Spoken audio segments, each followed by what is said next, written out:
عبد البديع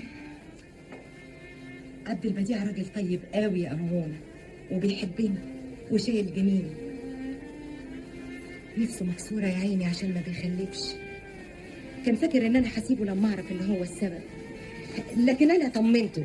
قلت له ده انا واحده متربيه وبنت اصول، وحلفت له اني مش عايزه خلف، وان ربنا عوضني باولاد اخواتي تمام زي ما يكونوا ولادي. ربنا يكملك بعقلك يا بنتي. بنت اصل، بنت اصول بصحيح. منوره البيت كمان. انت شرفتينا يا ست احسان.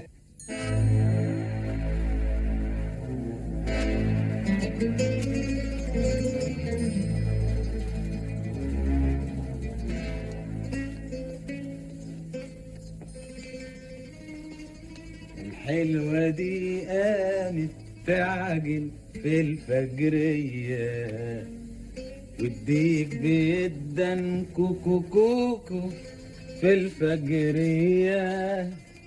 يلا بينا على باب الله يا صنايعية، اجعل صباحك صباح الخير استعطية. صباح الصباح فتح يا عليم، والجيب ما فيهش ولا مليم، من في اليومين دول شاف تلطيم زي الصنايعية المظاليم. الصبر أمره طال، وش بعد وقف الحال. الله، صباح الفل يا زنوب. امال الواد احمد وحسين فين؟ نزل السوق مع سعدية. من بدري كده؟ بدري، الساعة داخلة على 10. 10؟ انا كنت فاكر ان احنا بقينا الظهر. طبعا، ما انت اتعودت تنام لغاية الظهر. لا اله الا الله، يا فتاح يا عليم يا رزاق يا كريم. حتى النوم عليه خناقه كمان يا زينب. لا خناقة ولا غيره، انا بس عايزاك تسأل اخوك حافظ بيروح المحل الساعة كام؟ اخوك حافظ اخوك حافظ اخوك حافظ. انا عارف ان انت مش هتهدي ولا ارتاح لك بال الا لما امسك سكينه الحافظ ده واتخانق معاه. يتخانق معاك تتخانق معاه، ان شاء الله تاكلوا بعض، انا مالي. تعالي هنا. هما مين يا بنت اللي اكلوا بعض؟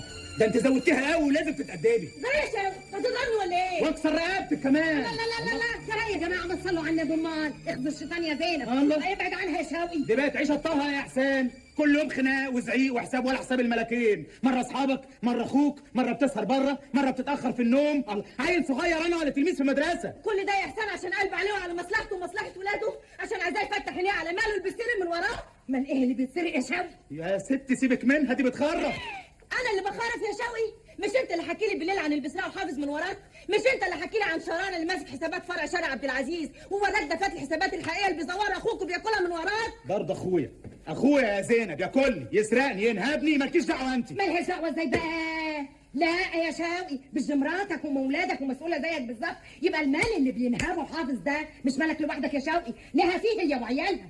خلاص ما تتعبيش نفسك يا احسان، مفيش فايده. انا قلت الكلام ده بدل المره 1000، لكن اخوكي مش عايز يسمعه، مش عايز يسمع اي حاجه تصرفه وتلهيه عن المزاج والسهر وشله الانس. ايوه يا زينب، مش هسمع ومش هنصرف عن شله الانس والمزاج والسهر.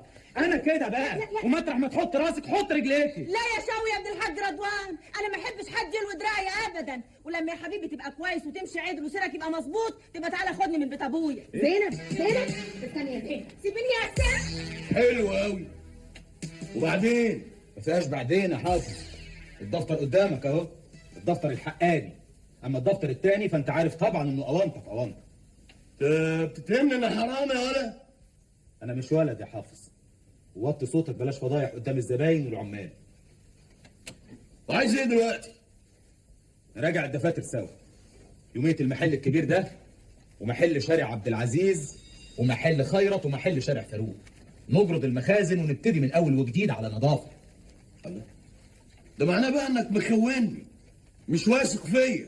معلش، ان كنت اخويا تتحاسبوا. طب ما احنا بنتحاسب. كل اللي انت بتطلبه بتاخده. انت عارف انت جرر كام من اول السنه دي بس؟